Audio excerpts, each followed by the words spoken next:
Природниот материјал дрвото е идеален за облекување и изработување на различни предмети. Боите на дрвото се топли, релаксирачки, па не е ни чудо што дрвото е присутно секаде околу нас, во интериерот, екстериерот и во нашето секојдневие. Нема нешто што човек не може да направи од дрво, без разлика дали се работи за рачно изработени играчки од дрво, традиционални чаши и кочи, украси, сувенири, слики, логоа, кутии за накид, канцелариски помошен прибор, држачи за вино, свеќи и мобилни телефони, интересни цвекници за паркови, градени тераси и што ли уште не. Кај нас постојат повеќе ракотворци кои успеваат со умешноста на своите раце парче дрво да претворат во декоративен предмет. Еден од нив е Васил Танев од Гевгелија, вистински мајстор во својата дејност. Тој последните неколку години своето слободно време го поминува целосно посветено своето хоби – создавање на вистински ремек дело од дрво. Идејата екзистира можеби 10 години, активно околу 7 години, ова е 7 година поред. Значи, ово потрага по нешто што би го исполнувало моето време слободно. Најдов на идеја, на интересна идеја, редок начин на обработка на дрвото. И при тоа, значи, видов дека тоа е нешто што ќе можам јас да го работам. Значи, не да работам нешто по секоја цена, ами нешто што ќе можам да го работам и тоа би го работел со љубов.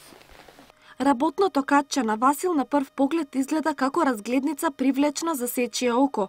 Секој украс е изработен со многу љубов, посветеност и трпение. Тоа се трајни производи кои се користат долго. Најчесто се купуваат за некој повод, годишња на пензионирање, слава и слично.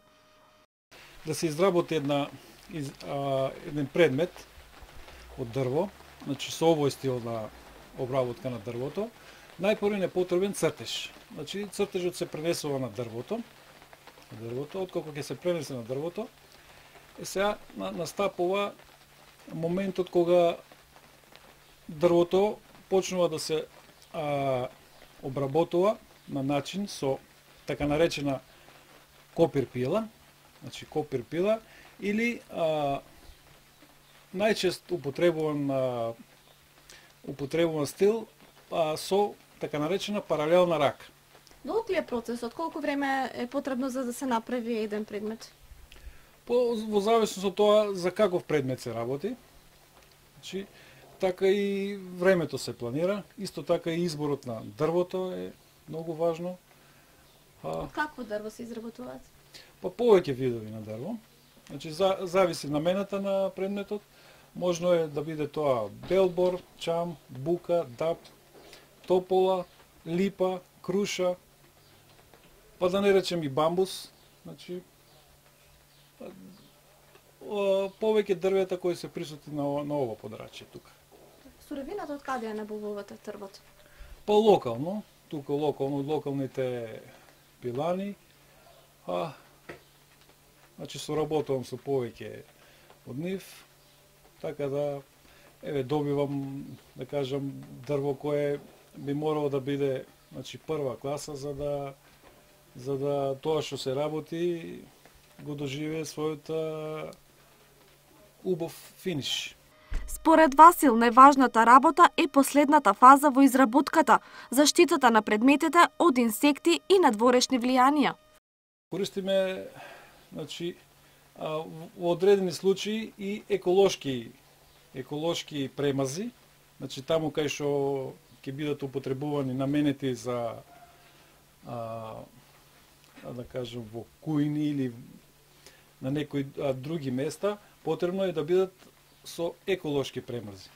Додека кај другите производи, кај другите предмети употребуваме повеќе садолин и како финиш бродски лак. Васил, иако е пожарникар по професија, сепак тоа не му представува пречка слободното време да го поминува во работа во својата работилница. Главно начело е да постои процес на креирање, секогаш да се создаваат нови креации, да се усовршуваат старите како би се напредувало во работата. Инспирација, значи, добивам од повеќе места. Значи, идеи има повеќе мои, Тука е интернетот, значи кај што има неограничени можности. Можно е да се случи одредена слика, односно патерни кои ги користам, специјалните слики. Моја идеја да надополнам на цртежот, или обратно, нешто би се одземало, така да предметот што ќе се изработи да биде баш тоа што го бара, што се бара. Изминатиот период Васил е целосно посветен на подготовката за престојната летна сезона во Доиран, каде сите туристи ќе можат да ги купат неговите рачно изработени предмети.